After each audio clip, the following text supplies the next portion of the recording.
आज की कहानी उचित मूल्य। एक राजा के पास एक व्यक्ति एक हीरा लाया और बोला, महाराज मैं यह हीरा बेचना चाहता हूँ। राजा ने मूल्य पूछा तो वह बोला, श्रीमान आप जो दे देंगे, बस अन्याय न हो। हीरे का जितना मूल्य उचित हो उतना दे दे। राजा ने मंत्रियों और जवाहरियों से परामर्श किया, पर हीरे के सही मूल्य का निर्णय न हो सका। किसी ने कहा 5,000 तो किसी ने कहा 50,000, किसी ने 1,00,000 कहा तो किसी ने 5,00,000।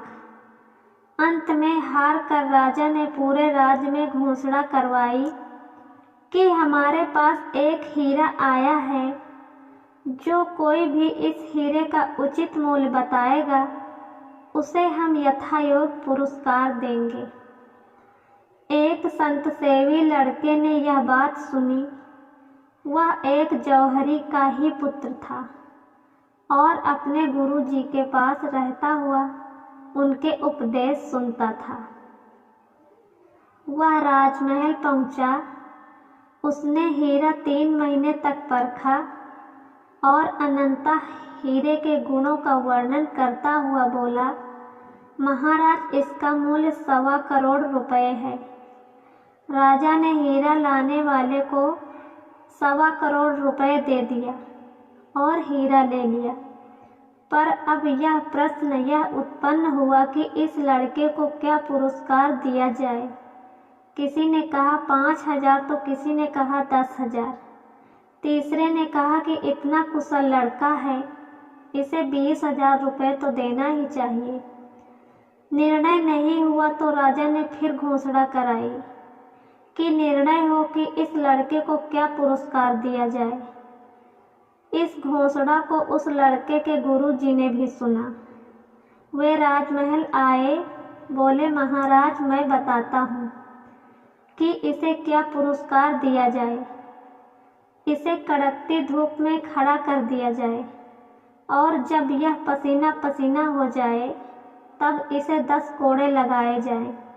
यही इसका पुरस्कार है। राजा ने आश्चर्य से कहा, यह कैसा पुरस्कार है? गुरुजी बोले, यही उचित पुरस्कार है महाराज। भगवान ने इसे इतनी अच्छी बुद्धि दी है, इसने उसे आत्मा को असली हीरे को पहचानने में नहीं, पत्थर को पहचानने में लगा दिया। ऐसे मनुष्य को यही फल मिलना चाहिए। अब एक सवाल आप खुद से भी पूछ सकते हैं कि आप बताएं कि आप अपनी बुद्धि कहाँ लगा रहे हैं और उसका आपको क्या पुरस्कार या मेहताना मिलना चाहिए। क्या आप दिन का कुछ समय अपने मन, बुद्धि व आत्मा के लिए भी इस्तेमाल कर रहे हैं? विचार कीजिए और अपनी जिंदगी को कुछ सही इस्तेमाल आज से ही शुरू कीजिए। कुछ लोग वीडियो को इग्नोर कर देते हैं और अपने जीवन से जुड़ी बेहतरीन जानकारियां छोड़ देते हैं। आपसे मेरी प्रार्थना है, मेरा मनोबल बढ़ाने के लिए चैनल को लाइक शेयर ज़रूर करें।